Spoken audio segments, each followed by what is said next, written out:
Алар сиздерди социалдык тармактар аркылуу эле талдап, ага чейин эле кантип сиз менен жолугушуу жолун ойлоп коюшкан. Осколки фильминде жаңыл аттуу жаш келиндин радикалдашып, сектага кабылып, андан соң милицияга түшүп калганы сүрөттөлөт. Анын эркиндикке чыгышы же түрмөгө камалышы көрүүчүнүн чечиминен көз каранды. Сценарий экстремисттик мүнөздөгү кыймыл-аракет үчүн соттолгон реалдуу адамдардын көрсөтмөлөрүнүн негизинде жазылган. Көрдүңбү?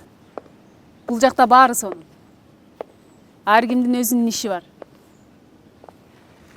Ушул үйгө көп мээнет жумшагандыктан бул үй сакталып турат. Эгерде адам иш кылбаса, өзүн өзү таба албайт. Башкы ролдордун бирин актриса Альбина Имашева ойнойт. Ал тасмадагы жаңылга көмөк көрсөтөөрүн айтып, ишенимине кирет. Андан соң экстремисттик топко чакырууга жандал бастайт. Өзүм кандай тандоо жүргүзөт элем. Эгерде мен ошону көрүп атканда айтылып турат го, же качыш керек, же болбосо багынып бериш керек дегенчи. Эгерде мен ошону көрүп атканда багынып белем же качат белем. Ушул нерсени адамдарга суроо салып, ушул нерсени адамдардын ой жүгүртүүсүн, психологиясын текшергенге өтө сонун интерактивдүү тасма болгон экен. Адам жашоосунда чечим чыгарууда же кандайдыр бир кадам жасаарда эки ача ойдо болору шексиз. Бул тасмада да мына ушундай тыянак чыгарууга муктаж болгон аял чакылдырылат. Негизи эле андай адамдар көп, бирок ал адамдар ошентип ошондой сектага кирип кеткенин эч ким билбейт да.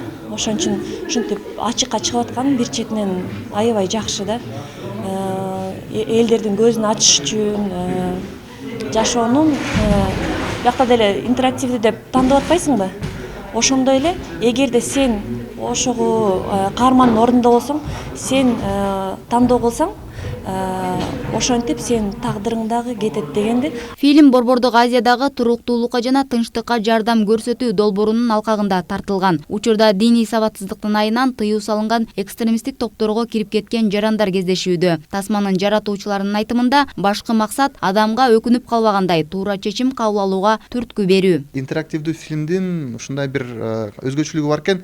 Бир фильм тартып атасың, бирок 3 жанакындай финал болгондуктан 3 фильм тарткандай болуп калдык да. Ошондуктан биз деген өзүбүздүн каражатыбызды кошуп, жанакы донордун акчасынан тышкары өзүбүздүн техникабыз менен, өзүбүздүн жанакы командабыз менен ушул фильм тартып, эми бул фильмди соңуна чыгарыш оңой келген жок, бирок ошо Кудайга шүгүр биз дагы ушул соңку натыйжа менен өзүбүздүн эмгегибиз менен кандай десем бир өзүбүзгө ыраазы болдук окшойт да. Өлкөдө алгачкылардан болуп тартылган Осколки интерактивдик фильми Осколки Check.org сайтына жайгаштырылган. Тасманы кино сүйүүчүлөр ушул деректен көрүп, каарманга жашоосундагы маанилүү чечим чыгаруусуна жардамдаша алат. Мээрим Дүйшөналиева, Жантай Макенов, Пирамида.